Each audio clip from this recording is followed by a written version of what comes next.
jujur kalau kita lihat perjalanan hari-hari ini, maka kabar-kabar yang ada itu lebih banyak tidak mengenakannya daripada mengenakannya.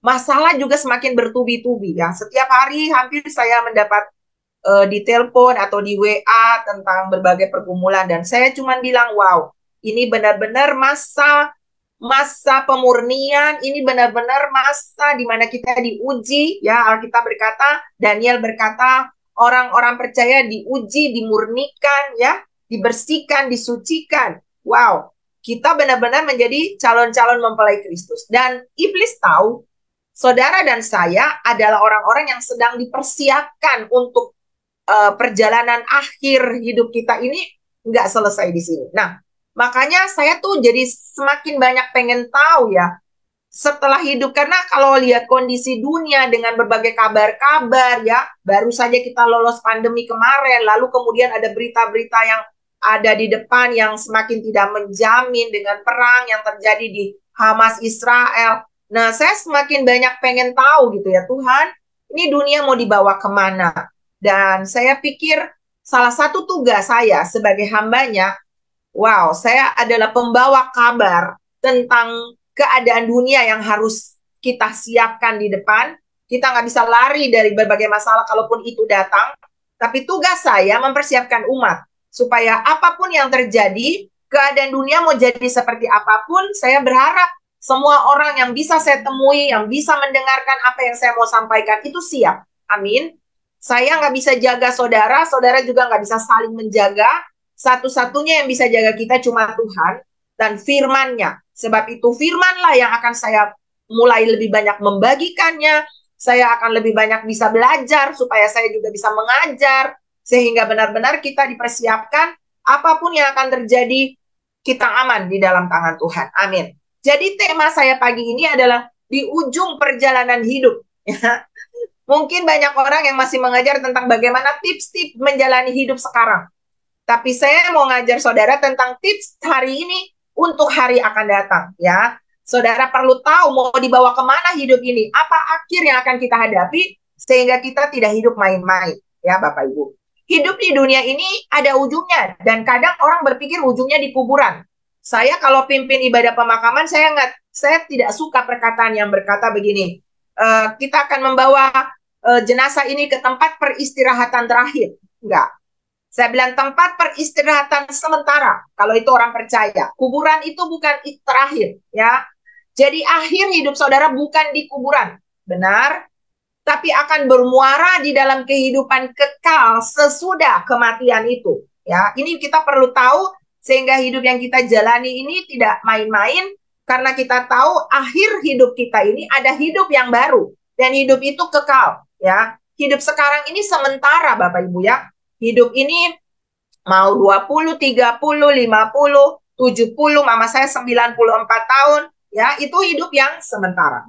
Tapi hidup yang sementara yang saudara dan saya sedang jalani, ternyata mengerjakan kehidupan kekal. Nah, Yohanes sendiri menjelaskan tentang apa itu hidup kekal, ya.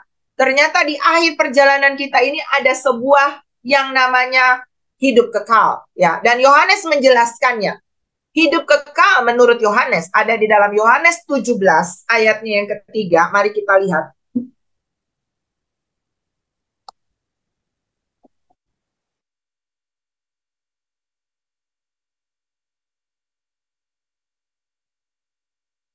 Yohanes 17 ayat yang ketiga berkata bahwa inilah hidup yang kekal itu, yaitu bahwa mereka mengenal Engkau satu-satunya Allah yang benar dan mengenal Yesus Kristus yang telah Engkau utus. Ya, wow.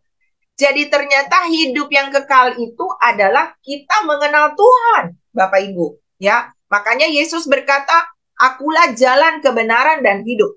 Tidak ada seorang pun yang sampai kepada Bapa kalau tidak melalui Yesus." Ya, makanya hidup kekal itu hanya didapat di dalam pengenalan akan Tuhan. Ya, encounter with God. Pastikan setiap saudara bukan cuma KTP-nya Kristen, tahu tentang Yesus, tapi mengalami pengenalan. Ya, Ini tingkatan yang lebih dari sekedar tahu. Dan di akhir hidup kita, Tuhan akan berkata, aku mengenal engkau. Makanya ini poin yang sangat penting. Ya, hidup kekal itu menunjuk kepada kehidupan hari ini yang menunjukkan hidup yang berkualitas. Hidup kekal itu jangan dibayangkan nanti. Ketika nanti saya mati, saya masuk surga. Itu baru hidup yang kekal. Tapi hidup kekal itu ujungnya sudah dimulai dari sekarang. Ketika saudara dan saya hidup di muka bumi, inilah ujung kekekalan yang saudara akan jalani ke depan. Entah itu kekekalan di dalam kehidupan kekal atau di dalam kematian kekal. Sekarang mulai, startnya now. Ketika saudara lahir di bumi, hidup kekal itu sudah mulai. Dan ternyata hidup kekal itu dikerjakan melalui hidup yang berkualitas, akan berakhir di dalam hidup kekal, atau akan hidup di dalam kematian kekal karena tidak berkualitas atau hidup yang sembarangan. Wow, ini pelajaran yang membuat saya tuh semakin takut, Bapak Ibu. Membuat saya tuh semakin hati-hati. Wah, ternyata apa yang saya kerjakan sekarang ini dampaknya tuh unlimited time ya, everlasting time ya, tidak akan ada ujungnya, Bapak Ibu. Ya. Jadi kebaikan atau kebenaran yang saudara sedang lakukan sekarang, itu kualitas hidup yang mengerjakan kekekalanmu, Bapak Ibu. Jadi apa itu kekekalan yang dalam kebinasaan? Itu adalah terpisah dari Allah selama-lamanya.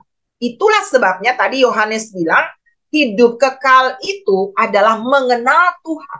Mengenal Tuhan ini dalam arti yang dalam, yaitu saudara punya keintiman dengan Tuhan. Bukan sekedar beribadah biasa, tahu Tuhan, orang Kristen, bilang namanya percaya, tapi nggak punya yang namanya kualitas hidup pengenalan akan Tuhan. Pengenalan akan Tuhan akan melahirkan tindakan-tindakan, lapar dan haus akan Tuhan, gairah untuk hidup di dalam roh, dipimpin oleh roh, bukan lagi tentang yang saya mau, tapi apa yang Tuhan mau. Mengignore semua keinginan daging, keinginan mata, keangkuhan hidup. Bisakah? Bisa. Kalau kekuatan saudara dan saya, nggak bisa. Tapi karena Roh Kudus ada di dalam saudara, makanya visi gereja ini adalah have Jesus live in us. Menjadikan Yesus tinggal di dalam kita. Kalau Yesus ada di dalam saudara, dialah dinamo, dialah kekuatan, dialah baterai, dialah energi yang akan membuat saudara dan saya semakin kuat di dalam dia. Masalah apakah berlalu? No. Selama kita hidup di dunia, maka salah satu ciri manusia yang masih hidup, masalah. Kita nggak bisa lari dari masalah. Tapi yang saya mau ajarkan pagi ini kepada saudara adalah kita harus kuat menjadi pemenang-pemenang kehidupan dari semua masalah yang saudara dan saya jalani. Kalau kita baca nanti di dalam Markus, Bapak Ibu baca, saya nggak punya waktu, saya mau bagikan bukan sampai di sini, tapi ada banyak hal, saya harap saya bisa menyelesaikannya, Bapak Ibu. Di dalam Markus pasal yang ke-10 tentang penjelasan Yesus dengan seorang yang kaya, ya. Orang kaya itu bertanya kepada Tuhan, ya, apa yang harus kuperbuat? Markus 10 ayat 17 dan seterusnya itu. Orang kaya itu bertanya, apa yang harus kuperbuat supaya aku memperoleh hidup yang kekal? Ya. Jadi dia bertanya, apa yang harus aku perbuat untuk memperoleh hidup yang kekal? Ya. Artinya, hidup yang kekal itu adalah dampak daripada apa yang kita lakukan di muka bumi. Dan itu adalah kualitas yang harus Tuhan temukan. Ya, tentunya kita tahu keselamatan itu anugerah. Cuma-cuma yang Tuhan berikan melalui penebusan darahnya. Tetapi ketika saudara sudah menerima, itulah saya bilang, semua orang perlu mengalami yang namanya encounter with God. Perjumpaan pribadi dengan Tuhan. Bukan karena lahir Kristen. Ya, itu cuma sebuah sebuah cara untuk Tuhan tarik saudara di dalam kekekalan. Tetapi perjalananmu ketika mengikut Yesus, mengalami perjumpaan pribadi dengan Tuhan, harus menghasilkan hidup menurut roh ketika Roh Kudus ada di dalam saudara. Ya. Nah, ini berbicara tentang apa? Tentang kualitas hidup. Karena saudara kalau baca nanti di dalam Markus 10 ayat 17 dan seterusnya tadi, orang kaya itu apa yang harus aku perbuat supaya aku memperoleh hidup yang kekal, ya. Lalu Tuhan bertanya, apa yang sudah kamu perbuat? Dan dia menjelaskan bahwa dia sudah bikin ini, dia sudah menolong orang, dia sudah berbuat baik, dan sebagainya, dan sebagainya. Tetapi kemudian ketika Tuhan berbicara tentang tindakan bagaimana dia harus melepaskan semua hartanya dan membagi-bagikannya, dia nggak mau, Bapak Ibu. Artinya apa? Dalam hidup ini ada bagian-bagian di dalam keinginan-keinginan daging kita. Ini ketika saya menyampaikan ini, saya berdoa Roh Kudus akan meng-cross-check kepada saudara. Sisi mana yang selama ini kita masih pertahankan seperti orang kaya ini. Ya, sisi mana? Ego kita, keserakahan kita, kesombongan kita, hal-hal kelemahan di diri kita, ketidaktaatan kita, pemberontakan kita, kesombongan, atau apapun nilai-nilai buruk yang ada di dalam kita, yang masih kita pertahankan. Ini saya harus begini dan begini. Enggak. Karena Tuhan berkata, alangkah sukarnya orang kaya masuk ke dalam surga. Bukan bergelimang harta. Tuhan bahkan mau saudara diberkati punya banyak harta. Tapi yang tidak boleh adalah cinta akan uang. Cinta akan apa yang saudara dan saya dapat dari Tuhan itu. Artinya, kapanpun Tuhan bilang lepaskan, lepas. Apapun yang Tuhan bilang, bagian ini harus di-cut dari hidup kamu. Ya, kesombongan kamu harus dipatahkan. Keserakahan kamu harus dilepaskan. Ketidaktaatan kamu harus berubah. Setiap waktu kita harus bilang begini, Lord, apalagi yang harus saya rubah? Tuhan, apalagi yang harus saya tambahkan di hidup saya? Saya terbatas dan saya penuh dengan banyak kelemahan. Tapi kalau Engkau yang menolong saya pasti bisa. Ya, Bapak Ibu ya. Dan ternyata Tuhan mau hidup yang terus dituntun, ya, untuk lebih dekat lagi dengan Tuhan. Karena ketika Tuhan berkata kepada orang miskin, jualah segala milikmu, berikanlah kepada orang miskin. Orang itu sangat sedih dan pergi, ya. Sebab itu hatinya melekat kepada hartanya. Pertanyaannya sekarang kepada kita, hati kita melekatnya di mana? Ke Tuhan atau kepada hal-hal di diri kita? Tidak selalu uang. Bisa pekerjaan kita, ya. Jangan pernah mengabaikan panggilan Tuhan untuk hal-hal yang akan kita tinggalkan. Sebab itu firman Tuhan berkata, carilah dahulu kerajaan Allah dan kebenarannya. Ini berarti kita mendahulukan Tuhan dan panggilannya melebihi apapun dalam kehidupan kita. Tuhan Yesus menghendaki supaya semua orang yang percaya tidak menunda. Saudara dengar garis bawahi kata ini, jangan menunda untuk miliki hidup yang berkualitas. Kalau hari ini Tuhan bilang engkau harus lebih murah hati, bermurah hatilah. Kalau hari ini Tuhan bilang lebihlah taat, taatlah. Kalau hari ini Tuhan bilang lebihlah rendah hati, rendah hatilah. Kalau hari ini Tuhan bilang lakukan lebih lagi, cari aku lebih lagi, kejar aku lebih lagi, banyakin waktu denganku lebih lagi, lakukan. Jangan tunda. Ada satu kalimat yang sering kali suami saya sering bilang, dan itu sebenarnya jadi rema buat saya. Ketaatan yang ditunda itu pemberontakan. Jadi kalau kita disuruh, lalu kita bilang, oh iya nanti besok. Belum tentu itu ketaatan. Karena ketika hari ini Tuhan bilang A, kalau hari ini bisa lakukan. Jangan tunda memiliki hidup yang berkualitas. Karena Bapak Ibu, ternyata hidup yang berkualitas ini tidak bermuara tadi saya bilang di kuburan. Tapi di akhir dari perjalanan kita nanti, ketika kita nanti meninggalkan dunia ini. Minggu lalu saya membagikan tentang menuju tahta. Dan sedikit saya cuplik juga buat saudara hari ini, karena itu saya bagikannya di Jakarta. Saudara, di akhir kita hidup ini, kita akan menuju 2 tahta. Yang pertama itu tahta putih. Dan yang kedua itu adalah tahta pengadilan Kristus. Tahta putih itu diperuntukkan di sana itu hanya ada 2. Hukuman kekal, kematian kekal. Ya, itu adalah orang-orang yang tidak mengalami kebangkitan pertama. Kebangkitan pertama itu apa? Ini ceritanya panjang, tapi saya sedikit potong aja saudara. Kebangkitan pertama itu adalah ketika nanti Tuhan Yesus datang, sangkakala berbunyi, ya. Lalu dikatakan bahwa orang-orang percaya yang mati di dalam Tuhan akan lebih dulu bangkit. Ya, kemarin saya memimpin ibadah pemakaman dari Ibu Sarce, saudara pasti mengenal ya, seorang pekerja kita. Saya bilang, Ibu Sarce ini tidur. Kata firman Tuhan, mati itu tidur. Dia beristirahat sementara. Dia disimpan di suatu tempat. Dan nanti pada saat sangkakala Allah berbunyi, orang percaya yang mati di dalam Tuhan lebih dulu bangkit. Di sana akan ada yang namanya gempa, ya, namanya gempa Mausoleum. Lalu orang percaya yang mati di dalam Tuhan itu kubur terbuka, dia naik bangkit dengan tubuh kemuliaan, bertemu Tuhan di angkasa.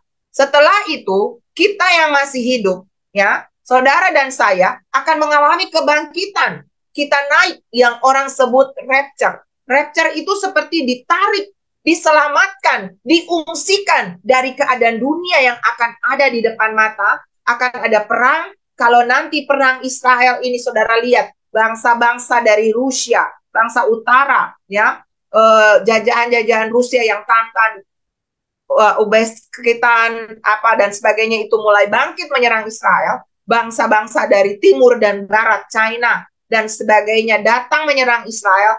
Kita tahu kita sedang masuk di perang dunia ketiga. Akan ada perang Harmagedon di depan, ya. Akan ada perang Rusia ini di depan mata saudara dan saya, kita akan bisa mengalami fase di mana kita akan terangkat. Kalau itu adalah sebelum masuk perang dunia 7 tahun kesusahan besar, kita akan diangkat lebih dulu. Atau kalau kita masuk di perang itu, atau kita masuk dalam penganiayaan 3,5 tahun, kita mengalami yang namanya mid tribulation, lalu masuk kesusahan yang lebih besar lagi, yang Alkitab bilang belum pernah terjadi dan tidak akan pernah terjadi. Itu kesusahan besar, penganiayaan besar, sampai orang akan berteriak, gunung, timbunlah kami, runtuhlah menimban kamu. Karena orang cari mati, saking ketakutan, saking kesakitan. Tapi firman Tuhan menjamin bagi orang-orang yang percaya, kalau kita percaya, kita sudah mengalami yang namanya pengangkatan. Ada banyak tafsiran tentang ini, tapi saya mau bukan saudara meributkan, oh diangkat dulu baru perang, atau nanti tengah-tengah diangkat baru perang besar, atau nanti di akhir baru kita diangkat, ya. Itu urusan Tuhan. Tugas saudara dan saya, tugas saya menyampaikan pesan-pesan kepada Tuhan untuk umat siap. Mau nanti diangkat dulu baru perang, atau perang tengah-tengah diangkat, atau akhir perang baru diangkat, itu walahu-alam, itu kehendak Tuhan. Tapi saudara harus mempersiapkan diri setiap saat, dimanapun, dengan cara apa? Memiliki hidup yang berkualitas. Karena ternyata di hidup yang berkualitas itu, maka saudara akan mengalami yang namanya kebangkitan pertama tadi, ya. Saudara akan menghadap tahta yang kedua tadi yang saya bilang. Kalau tahta putih itu adalah tahta pengadilan untuk saudara dibuang ke dalam neraka atau kematian kekal. Karena ketika kitab-kitab dibuka, ya, maka ditemukan bahwa begitu banyak misalnya dosa yang kita buat dan akhirnya kita dihakimi menurut perbuatan kita. Maka di tahta yang pertama ini namanya tahta bema, ya. Tahta bema ini adalah tahta pengadilan. Adanya di dalam 2 Korintus 5 ayat yang ke-10, saudara. Ini adalah pengadilan untuk orang-orang yang selama hidupnya melayani Tuhan. Melayani Tuhan itu apa? Apakah saudara harus khotbah seperti saya? Apakah saudara harus jadi jadi WL atau jadi singer atau jadi pemain musik? Ya, itu salah satu. Tapi sesungguhnya hidup kita dari bangun pagi sampai malam harusnya kita pakai prinsip firman Tuhan. Apapun yang kamu lakukan, dalam Kolose 3 berkata, apapun yang kamu lakukan, lakukanlah seperti untuk Tuhan. Saudara memasak, masaklah dengan excellent seperti untuk Tuhan. Saudara mengurus suami, mengurus anak, mengurus keluarga, mengurus pekerjaan di kantor, mengurus pelayanan di gereja. Ketika saudara dipercayakan jadi usher, saudara dipercayakan main musik, saudara dipercayakan singer, saudara dipercayakan WL, saudara dipercayakan pendoa, apapun yang saudara kerjakan, lakukan seperti CCTV Tuhan sedang mengamati. Dan CCTV Tuhan sedang melihat kualitas apa yang lahir dari pelayanan. Karena ada banyak orang yang melayani rutinitas hanya di luar, dalamnya enggak. Tubuhnya melayani, rohnya enggak. Itu kosong, saudara. Dan itu tidak kualitas ada di sana. Tuhan mau saudara dan saya punya kualitas, ya. Dikatakan semua orang, 2 Korintus 5 ayat 10 tadi, akan menghadap tahta pengadilan, ya, supaya setiap orang memperoleh apa yang patut diterimanya sesuai yang dilakukannya dalam hidup ini, baik ataupun jahat. Kata yang dipakai di sini adalah kata dari bahasa Yunani klasik untuk mengidentifikasi tata hakim. Jadi tata pengadilan di sini adalah tata hakim dalam arena olimpiade. Kata bema itu tahta di mana hakim duduk.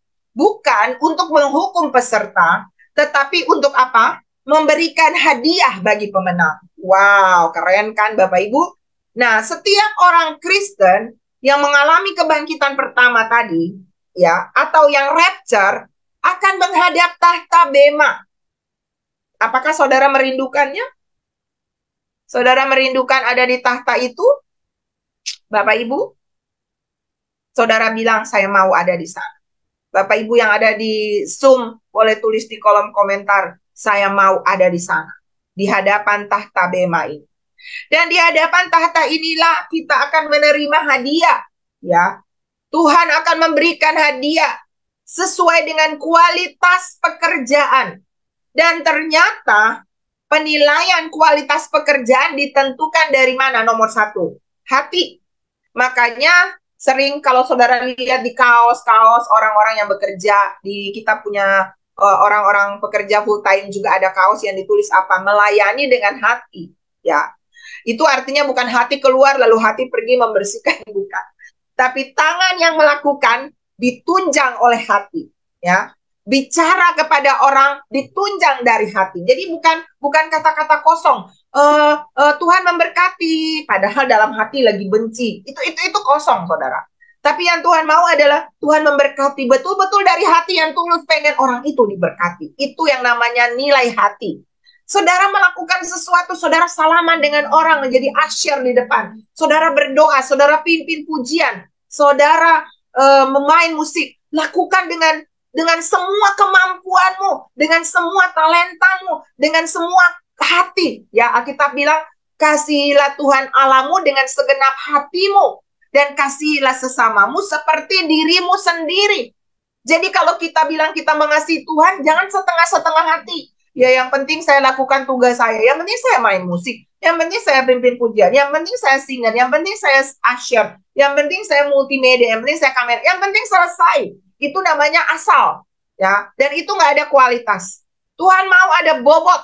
Bobotnya itu dari hati. Melayani dengan sungguh-sungguh. Lakukan yang terbaik sampai Tuhan berdecak kagum. Keren banget. Dahsyat banget. Ini orang betul-betul keren. Nah, ingat Ayub. Tuhan puji dia. Di hadapan siapa? Setan. Kalau saudara baca kisah Ayub, setan berkeliling. Lalu ketika datang ke hadapan Tuhan, lalu Tuhan bilang begini, kamu lihat Ayub? Nggak ada duanya.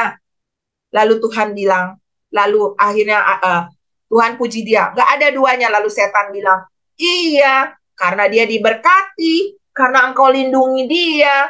Tapi coba angkat pagar, lindungi perlindunganmu dari dia. Apa dia masih tetap punya kualitas? Wah, saudara lihat, kadang Tuhan izinkan masalah untuk ujian kualitas hidup saudara. Apakah ketika saudara disakiti, saudara masih tetap on fire? Apakah ketika orang gosipin saudara, saudara masih tetap bisa mengasihi orang itu? Apakah ketika saudara dihianati, Anda masih tetap bisa mencintai orang itu? Apakah ketika pekerjaanmu nggak dapat hasil, tapi saudara tetap melakukan yang penting ini untuk Tuhan dan lakukan dengan yang the best? Ujian kadang datang lewat masalah. Ayub teruji ketika Tuhan bilang, oke, silakan angkat. Tuhan angkat pagar perlindungan. Tapi Tuhan ada bagian yang Tuhan bilang gak boleh kamu sentuh. Dan Tuhan tahu kemampuan Ayub. Apa itu? Nyawanya itu milikku. Gak boleh kamu sentuh. Saya mau bilang ini kepada Bapak Ibu. seberat apapun masalah yang Anda hadapi, janji Tuhan tidak melampaui kekuatan saudara. Sebab itu tetaplah percaya, bergantung, andalin Tuhan, dan yakinlah Tuhan gak pernah meninggalkan aku. Dia Immanuel, Tuhan selalu beserta dengan saudara. Tetap lakukan yang terbaik, apapun persoalanmu. Karena di ujung semuanya ini, ada mahkota yang Tuhan siapkan untuk menanti. Saudara lihat 1 Korintus 3 ayat 10-15 berkata, Tuhan menganugerahkan kepada Paulus, di sini dikatakan, sesuai dengan kasih karunia Allah yang dianugerahkan kepadaku. Aku sebagai seorang ahli bangunan yang cakap telah meletakkan dasar. 1 Korintus 3 ayat 10-15. Dan orang lain membangun terus di atasnya. Jadi saudara dan saya saat ini sedang membangun, ya, di atas dasar Yesus Kristus yang Paulus telah letakkan, ya. Lalu dia bilang begini, entahkah orang itu membangun, tiap-tiap orang harus memperhatikan bagaimana ia harus membangun di atasnya. Itu yang saya bilang, jangan asal. Ketika saudara melakukan satu tugas, tanggung jawab, di kantor, di rumah, atau di dalam pelayananmu, jangan asal. Perhatikan, waktu aku melakukan pelayanan ini dari hati enggak? Aku melakukan ini Tuhan happy enggak? Aku ini kualitasnya apa? Karena Tuhan bilang begini, Paulus bilang begini, entahkah orang membangun di atas dasar ini dengan emas, perak? Cek ya, Bapak Ibu bisa cek di sini. Bapak Ibu tuh membangun dengan apa? Emas, perak, batu permata, kayu, rumput kering, atau jerami. Sekali kelak, ini bukan pembangunan yang nggak diamati. Ini bukan pembangunan yang tidak diukur kualitasnya. Setiap pelayanan di rumah, di kantor, di gereja, dimanapun yang Anda dan saya lakukan, ternyata ada takaran yang mengukur kualitasnya loh. Emas, perak, batu permata, kayu, rumput kering, atau jerami. Dikatakan, sekali kelak, pekerjaan masing-masing orang akan nampak dengan api. Dan bagaimana pekerjaan masing-masing orang akan diuji oleh api itu. Ini yang saya sebut api pemurnian. Hari-hari ini di gereja, belum api yang dari Tuhan ya. Dari masalah saudara sendiri. Udah tersinggung, udah deh aku gak mau lagi melayani. Aku mundur deh, aku left deh. Aku mau, ya yang penting aku kan ada, aku melayani. Jadi asal, ya saudara, kita pikir nggak ada pengamat. Di sini dikatakan satu waktu kelak, pekerjaan orang akan tampak. Tuhan akan membuka ketika kita di depan bema. Saya bayangkan ada layar yang dibukakan di sana. Lalu kita akan melihat perbuatan-perbuatan kita. Pada hari ini kamu sedang khotbah, Leni. Tanggal berapa hari ini? Jam sekian. Kamu sedang melayani, tapi hati kamu di tempat lain. Kamu sedang melayani, tapi goal kamu dapat duit. Kamu sedang melayani, tapi kamu sedang mencari pujian manusia. Kamu sedang melayani, tapi kamu lebih menyenangkan dirimu daripada aku. Diuji. Saya sendiri, ini warning buat saya. Ini sebuah peringatan buat saya dan bagi saudara. Hati-hati dengan motivasimu dalam melakukan apa saja. Dan lakukanlah jangan, yang penting selesai. Enggak. Tuhan mau spirit of excellence. Bisa. Seperti siapa? Yusuf. Apa beda Yusuf dengan saudara?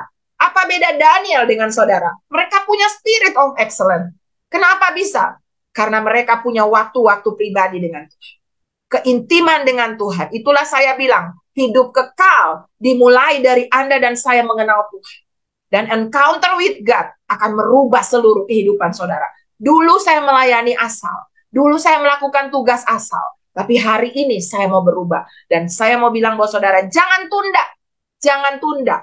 Karena ada pengamat yang sedang mengamati setiap pekerjaan. Dan dikatakan di sini, jika pekerjaan yang dibangun diuji oleh api, masalah datang dalam hidup kita.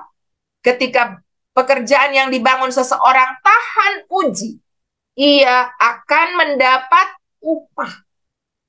reward, mahkota, ya. Tetapi jika pekerjaannya terbakar, ia akan menderita kerugian, tetapi ia sendiri akan diselamatkan, tetapi seperti dari dalam api.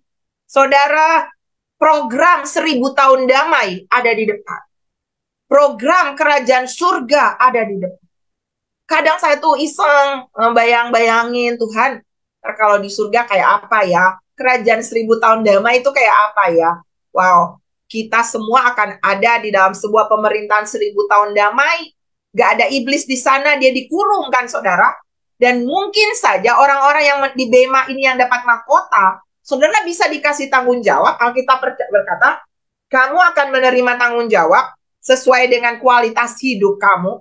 Mungkin saudara bisa jadi wali kota. Mungkin saudara bisa jadi bupati. Alkitab berkata kita akan memerintah bersama dengan Tuhan.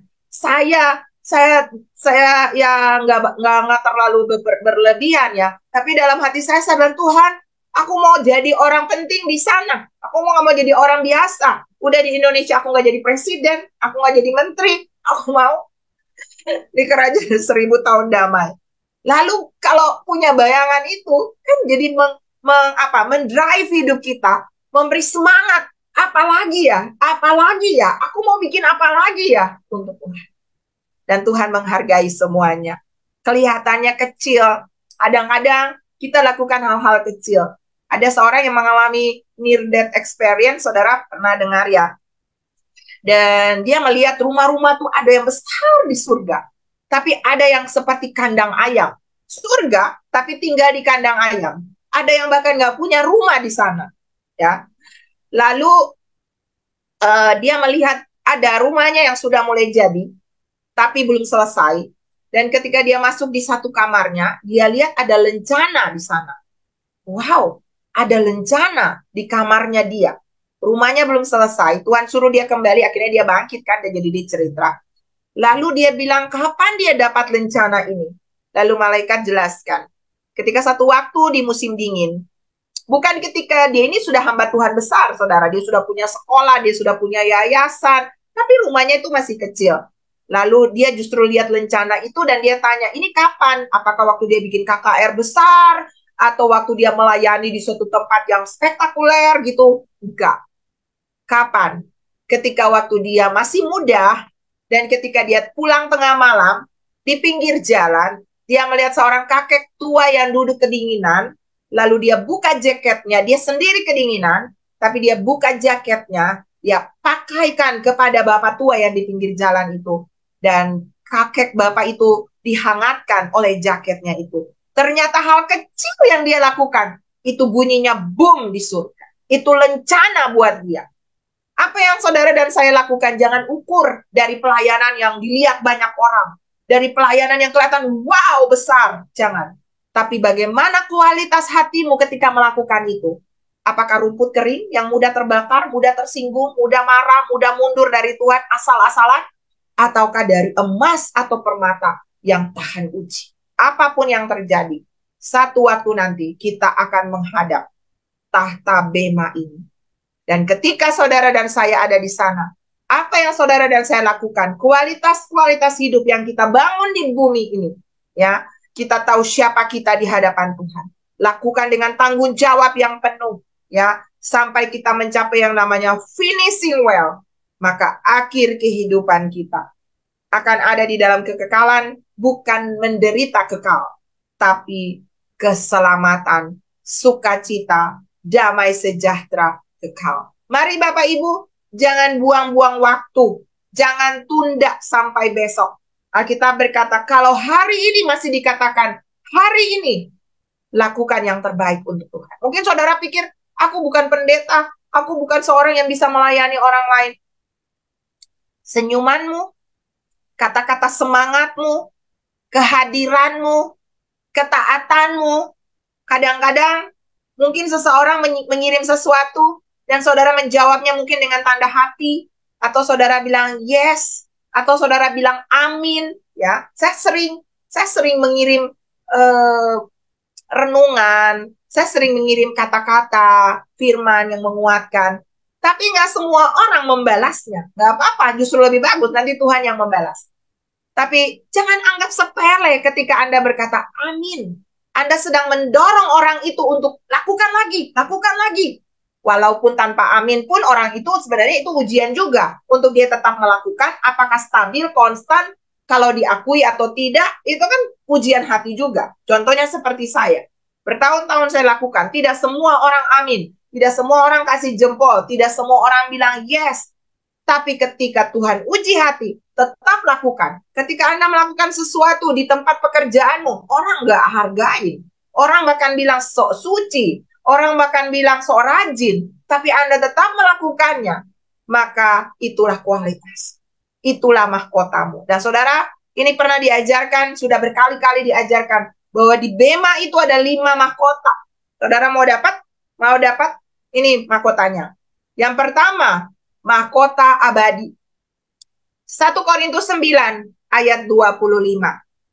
Boleh ditampilkan 1 Korintus 9 ayatnya yang ke-25. Mahkota abadi, ya. Tiap-tiap orang yang mengambil bagian dalam pertandingan menguasai diri dalam segala hal. Mereka berbuat demikian untuk memperoleh suatu mahkota yang fana. Tapi kita untuk memperoleh suatu mahkota yang abadi. Mahkota yang abadi itu adalah orang-orang yang menguasai diri. Nggak baperan. Nggak mudah mundur. Nggak mudah tersinggung. Nggak mudah kabur daripada panggilan Tuhan. Itu orang yang akan dapat mahkota, apa namanya? Ini mahkota abadi. Ya, menguasai diri, punya buah roh. Penguasaan diri. Ya, tetap stabil, tetap maju, tetap semangat dalam melayani Tuhan dan lakukan yang terbaik. Yang kedua, mahkota sukacita. 1 Tesalonika 2 ayat 19 sampai yang ke-20. Coba ditunjukkan 1 Tesalonika 2 ayat 19 sampai 20. Mahkota sukacita. Ini adalah orang-orang yang memenangkan jiwa. Mahkota pemenang jiwa. Ya. Dulu kita sering bikin reward, ya kita kasih piagam, apa nama?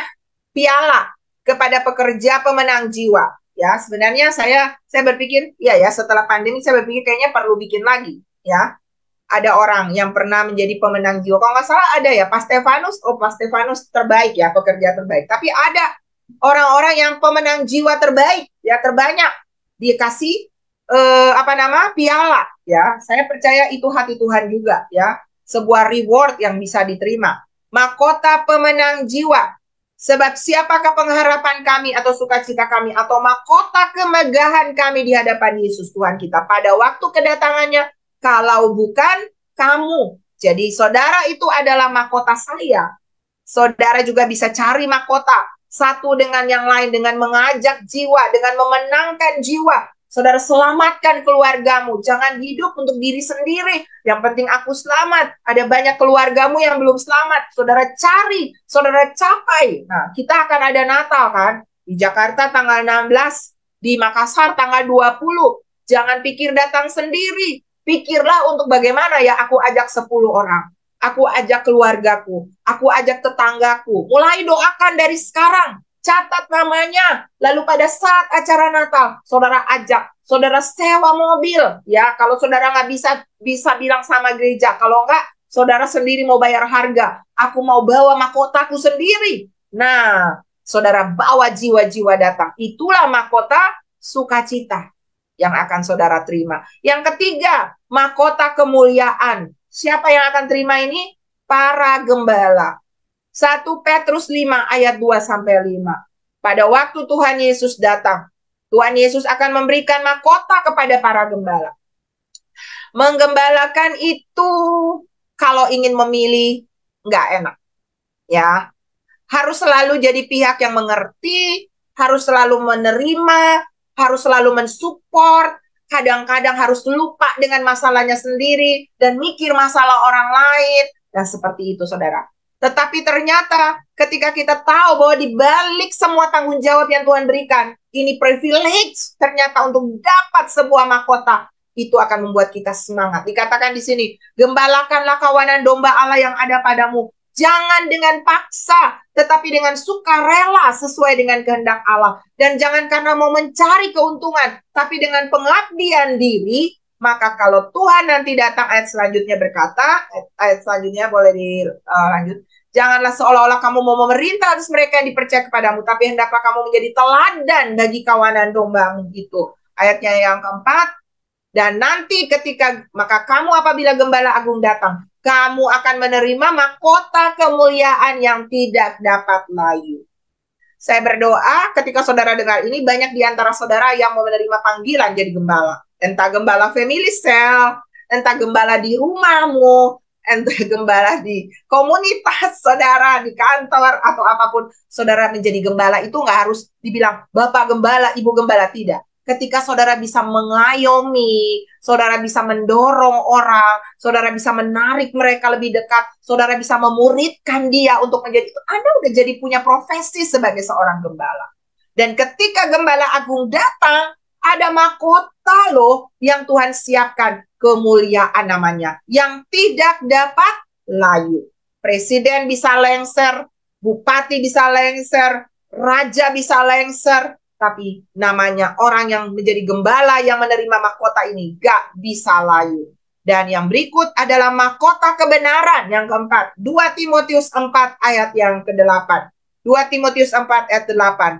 Mahkota kebenaran, yaitu orang-orang yang melakukan kebenaran. Sekarang telah tersedia bagiku mahkota kebenaran yang dikaruniakan kepadaku oleh Tuhan Hakim yang adil pada harinya, ya. Tetapi bukan hanya kepadaku, melainkan juga kepada semua orang yang merindukan kedatangannya. Jadi saudara yang melakukan kebenaran dan saudara yang rindu dengan kedatangan Tuhan. Apakah saudara rindu Tuhan datang? Atau saudara bilang, aduh Tuhan, kasih panjang dong dunia ini, biar nanti aku punya anak cucu, aku mau bangun rumah besar dulu. Apakah saudara begitu? Atau saudara bilang, Tuhan, datang aja deh, cepat-cepat datang. Tapi jangan egois ya. Kalau keluargamu belum diselamatkan, jangan juga mau cepat-cepat Tuhan datang. Saudara harus pergi dulu, jangkau mereka, supaya lebih banyak yang diselamatkan. Jadi orang yang menerima mahkota kebenaran adalah orang yang melakukan kebenaran dan yang merindukan Tuhan datang. Kalau saudara merindukan kedatangan Tuhan, saudara akan hidup lebih sungguh-sungguh, dan saudara akan lebih banyak menjangkau jiwa, supaya Tuhan akan segera datang ketika kuota yang Tuhan mau selamatkan lebih banyak lagi, Tuhan akan segera datang. Dan yang terakhir, yang kelima, yang sering kita nyanyikan, tak akan pernah ku sesali mengiring Yesus sepanjang hidupku, lewati lembah air mata, ku saksikan kemuliaannya dinyatakan.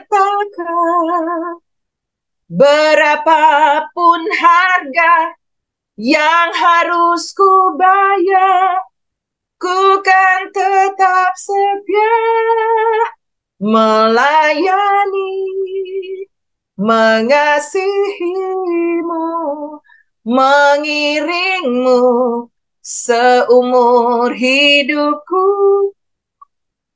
Janjimu kan tetap ku pegang teguh sampai ku dapat mahkota kehidupan. Ini adalah mahkota kehidupan. Yakobus 1 ayatnya yang ke-12. Bagi orang-orang yang bertahan dalam kesesakan. Masalah dengan suami masih tetap menjengkelkan. Bertahanlah untuk tetap menjadi istri yang baik. Layani, doakan dia, lakukan yang terbaik panggilanmu sebagai istri. Anak-anak masih belum berubah, lakukan yang terbaik. Tetaplah jadi ibu, ayah yang terbaik. Istri masih belum berubah, tetaplah jadi suami yang sungguh-sungguh dengan Tuhan. Layani Tuhan dengan excellent. Teman-temanmu masih belum berubah, menyakitimu, lingkungan tidak mendukung, jemaat tidak mendukung, gembala tidak perhatikan, lingkungan kantor tidak adil, tetap jadi orang Kristen yang the best. Daniel diancam gua singa. Sadrak, Mesak, Abednego diancam api, dapur api yang menyala-nyala. Simon Petrus diancam salib terbalik, tidak mundur. Dan bagi mereka tersedia mahkota kehidupan. Saya berdoa dan saya percaya ketika saudara dan saya tetap maju pantang mundur, lakukan kebenaran berapapun harga, seperti lagu tadi, berapapun harga yang harus kubayar. Saya tuh kalau lihat orang gak berubah, kadang-kadang tuh kan masalah gembala tuh di mana? Ya, kasih orang, pengen orang maju, dinasihatin, tapi kadang-kadang orang tuh menjengkelkan, saudara. Kadang-kadang tuh, pengen marah gitu ya. Tapi Tuhan selalu bilang, tugas kamu tuh penjaga domba. Urus aja, lakukan aja.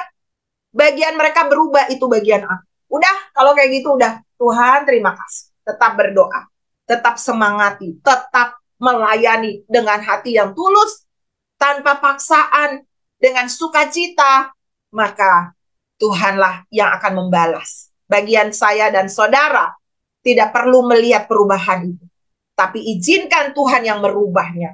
Mata kita akhirnya akan melihatnya suatu saat.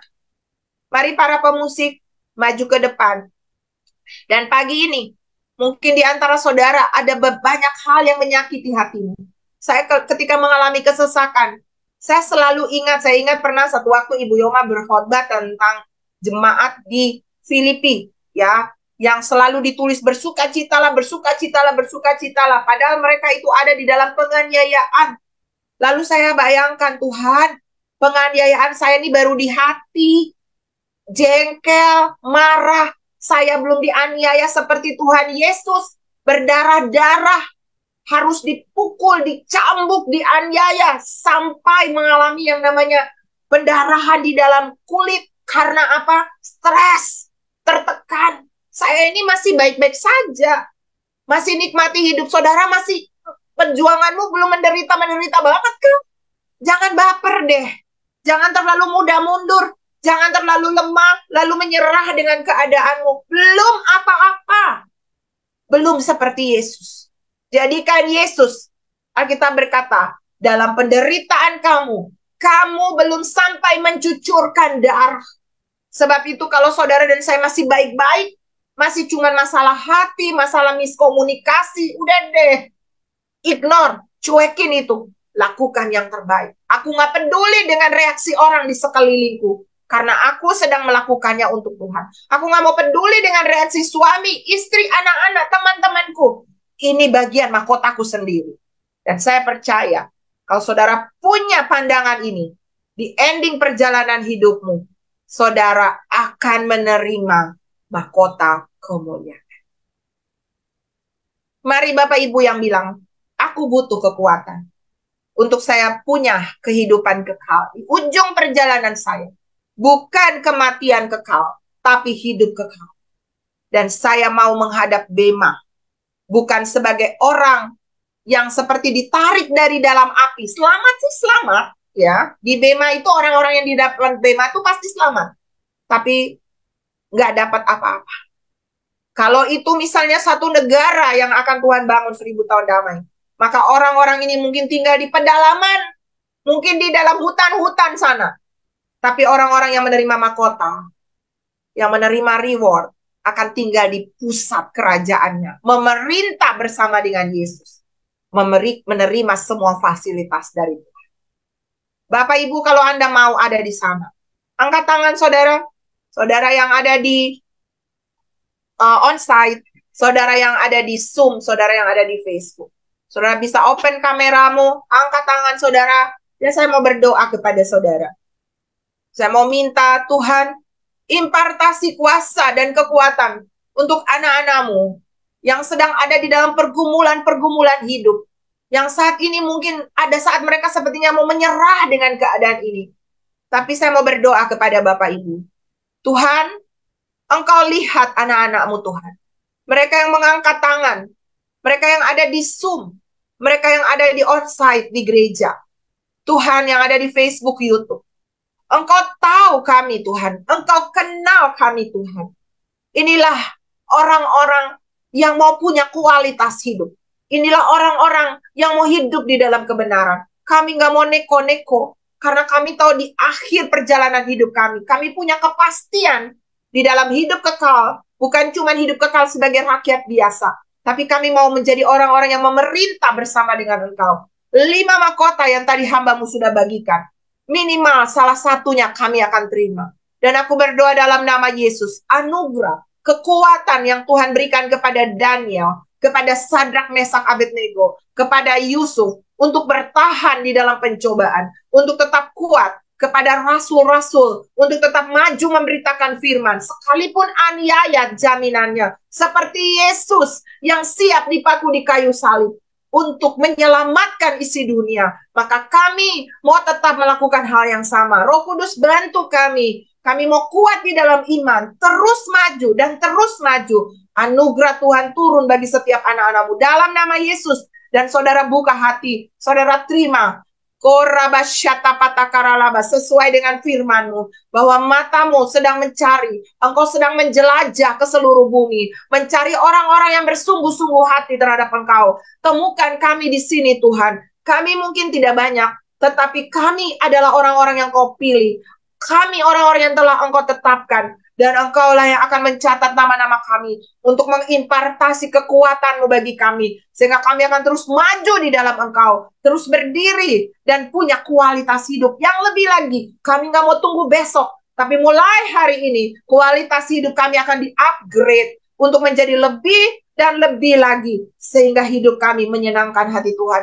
Hamba sudah selesai, tapi Roh Kudus jangan berhenti. Bicara terus di hati mereka. Bawa mereka terus untuk hidup menyenangkan hati-Mu. Dalam nama Tuhan Yesus. Haleluya. Amin. Amin. Tuhan memberkati Bapak Ibu. Saya serahkan kembali ke Makassar.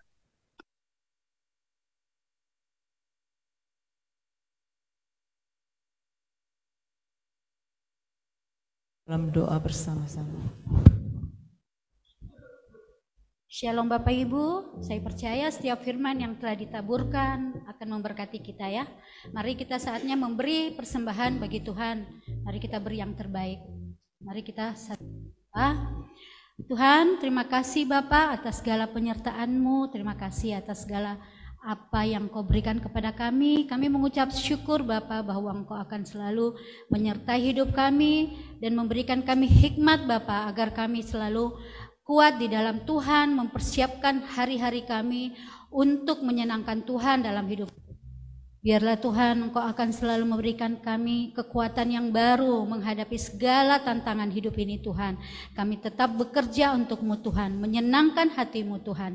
Terima kasih Bapak. Hamba juga berdoa khususnya untuk Bapak Pendeta Ibu Leni Dias Tuhan. Engkau memberkati beliau Tuhan, mempertambahkan hikmat baginya Tuhan. Pelayanannya dimanapun beliau berada, biarlah Tuhan akan selalu menyertai beliau. Terima kasih Bapak, memberkati juga seluruh keluarga. Hamba juga berdoa untuk setiap yang akan memberikan berkat-Nya pada hari ini Tuhan. Biarlah setiap apa yang kami taburkan Tuhan, itu akan memberi untuk kemuliaan nama-Mu Tuhan. Terima kasih Bapa, dalam nama Tuhan Yesus kami berdoa, haleluya, amin.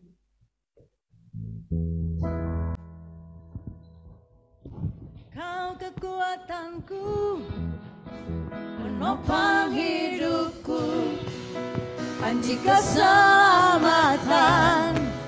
Kau buktikan kasih setiamu, benteng hidupku. Tak akan ku takut, sebab ku tahu Kau besertaku.